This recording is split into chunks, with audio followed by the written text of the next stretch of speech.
যারা ব্রাজিল করে তারা স্বৈরাচারের দোসর, তারা পাকিস্তানের এজেন্ট, তারা ভারতের দালাল। এদিকে দেখলাম আর্জেন্টিনা ব্রাজিলের মাথায় কাঁঠাল ভাঙিয়ে খাইতে আছে। সারা জীবন শুনছুন মাইসের মাথাত কারল ভাঙ্গা খাওয়া, কিন্তু কারল কোনদিন ভাঙ্গা খাইতে দেখছুন না। এই যে আজকে ব্রাজিলের মাথাত এই যে আর্জেন্টিনা কারল ভাঙ্গা খাইলো ভাই। আবার এদিকে দেখলাম আর্জেন্টিনার ভক্তরা 7-আপের বোতলে পানি ঢুকিয়ে ব্রাজিল ভক্তদের খাওয়াচ্ছে। 7-আপের বোতলে পানি মিশিয়ে আমাদের ব্রাজিল সমর্থকদেরকে খাওয়ানো মানে খেতে নিয়ে আসছে। আমরা এর তীব্র নিন্দা প্রতিবাদ করি। আবার এদিকে দেখলাম ব্রাজিলের এক মাথা নষ্ট শ্রদ্ধা 7-আপ দিয়ে গোসল করে আর্জেন্টিনায় যোগ দিছে। কি ব্যাপার 7-আপ ডেলে গোসল করতেছেন কেন?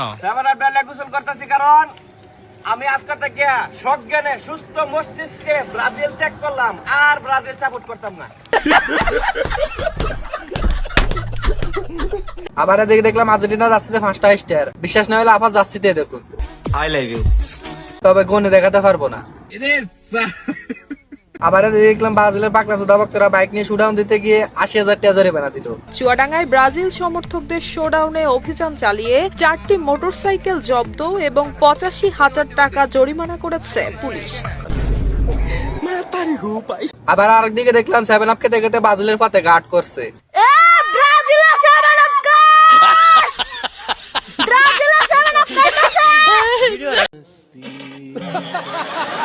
আবার এদিকে দেখলাম ব্রাজিলের র্যালিতে আর্জেন্টিনা ভক্তরা 7-আপ বিতরণ করছে।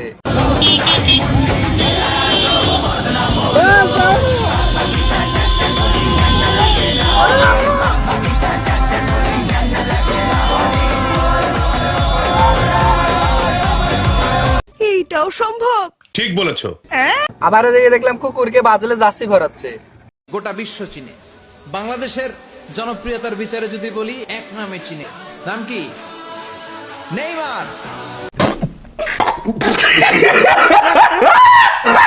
আবার দেখলাম একজন আর্জেন্টিনা জার্সি পরে বলতে আছে যারা ব্রাজিল করে তারা স্বৈরাচারের দোসর, তারা পাকিস্তানের এজেন্ট, তারা ভারতের দালাল।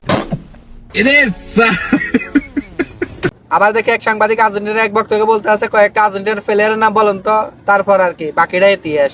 একটা প্লেয়ারের নাম বলেন তো। মেসি, সাকিব আল হাসান, মুশফিকুর রহিম, তামিম ইকবাল।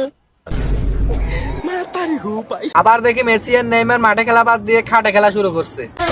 তোরে লইয়া খেলমু ক্রিকেট, খেলমু রে ফুটবল, খেলমু দাবা, খেলমু কুতকুত, থাকলে রাজি চল।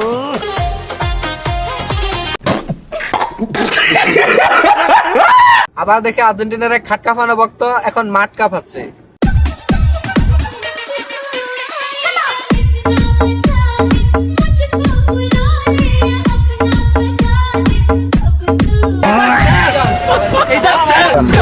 समझ आया समझ